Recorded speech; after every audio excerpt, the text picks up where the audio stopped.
बहुत अच्छी बात कि जहां हालात हार मानने को मजबूर करें, वहां सपनों से लड़ना मत छोड़ना, क्योंकि वक्त बदलने से पहले इंसान को खुद को बदलना पड़ता है। हेलो दोस्तों, मैं हूं सुधा और आपका स्वागत है हमारे चैनल एक मुलाकात आपके साथ। एक छोटी सी कहानी है कि दोस्तों, एक छोटा सा गांव जहां न पक्की सड़कें थी न घर में बिजली, उसी गांव की एक टूटी फूटी झोपड़ी में रहता था एक लड़का दीपक। नाम तो छोटा था पर सपने बहुत बड़े। उसके पापा दिन भर खेतों में मजदूरी करते थे, सूरज उगने से पहले उठते और सूरज डूबने के बाद लौटते। माँ पूरे गांव में बर्तन साफ करती। कभी कभी दूसरों के झूठे खाने से भी उनका परिवार का गुजारा होता। दीपक के पास स्कूल की एक ही यूनिफॉर्म थी, लेकिन उसके पास जो था वो दुनिया का सबसे बड़ा खजाना था, और वो था जिद और सपने।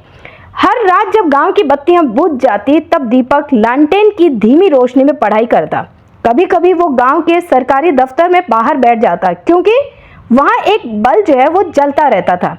लोग हंसते थे और ताने भी मारते, अरे छोड़ो पढ़ाई, मजदूरी करो पिता के साथ। लेकिन दीपक की आंखों में एक अलग ही रोशनी थी, जैसे वो कह रही थी कि देखना, एक दिन यही पढ़ाई मुझे वो बना देगी जो आज किसी ने सोचा भी नहीं। एक बार स्कूल में कंपटीशन था। दीपक के पास पेन खत्म हो गया, उसके पास पेन नहीं था। उसने किसी से मांग कर लिया, लेकिन पेन के बदले में उसने अपने टिफिन का हिस्सा दे दिया, जो उसकी माँ ने बहुत मुश्किल से बनाया था।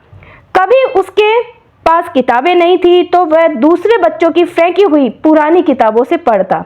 हर दिन एक लड़ाई थी, पर वो लड़ रहा था बिना हार माने। एक दिन जब जिला स्तर पर, स्टेट लेवल पर भविष्य का जो सपना है, इस निबंध पर प्रतियोगिता हुई, तो दीपक ने लिखा, मैं एक ऐसा शिक्षक बनना चाहता हूं जो उन बच्चों को पढ़ाए जो सोचते हैं कि गरीबी उनका भाग्य है। मैं उन्हें बताऊंगा कि उनका भाग्य उनकी कलम से लिखा जा सकता है। ये निबंध पूरे जिले में पहला नंबर पे आया। पहली बार उसका न्यूज़पेपर में नाम छपा। पहली बार स्कूल में तालियां बजाई गई। धीरे धीरे मेहनत रंग लाई, स्कॉलरशिप मिली और शहर के कॉलेज में एडमिशन हुआ। वहां पर भी दीपक ने जो है होटल में बर्तन धोए, सब्जी मंडी से मजदूरी करी, लेकिन अपनी पढ़ाई नहीं छोड़ी।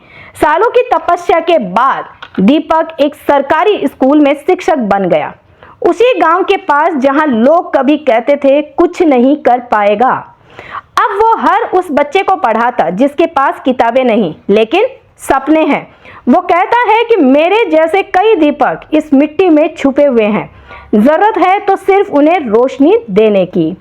दोस्तों, कहानी छोटी है पर हमें क्या सिखाती है कि पढ़ाई सिर्फ एक रास्ता नहीं है, वो एक हथियार है गरीबी, तानों और तकदीर से लड़ने का। दोस्तों, हालात चाहे जैसे हो, अगर इरादा मजबूत हो तो कोई भी सपना छोटा नहीं होता।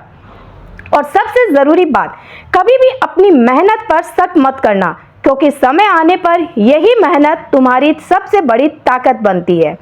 दोस्तों, पढ़ाई की असली कीमत क्या होती है, क्या आपको पता है?